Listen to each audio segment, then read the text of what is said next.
plusieurs stratégies innovantes médicamenteuses contre le cancer.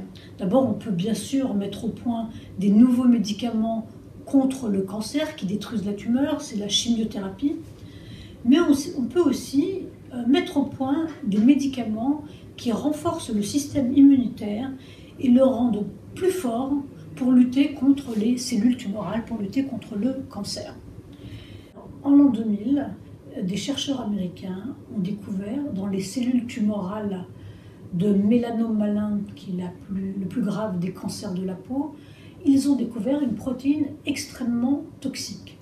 Cette protéine, qu'ils ont appelée PD1, a pour propriété de bloquer le système immunitaire et de l'empêcher de lutter contre les cellules tumorales.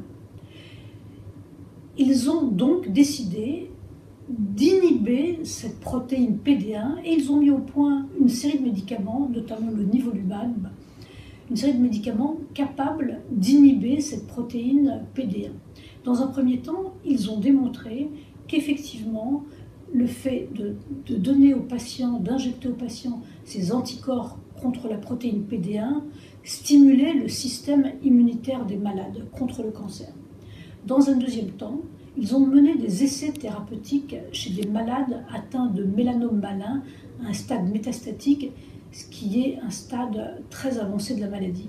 Eh bien, ils se sont rendus compte que pour 25% des malades atteints de mélanome malin métastatique, cet anticorps anti-PD1 augmentait la survie, prolongeait la survie chez 25% des malades, ce qui y est beaucoup s'agissant de cette maladie. Et même pour 10% des malades, ils ont obtenu une rémission prolongée et même certains malades semblent même guéris.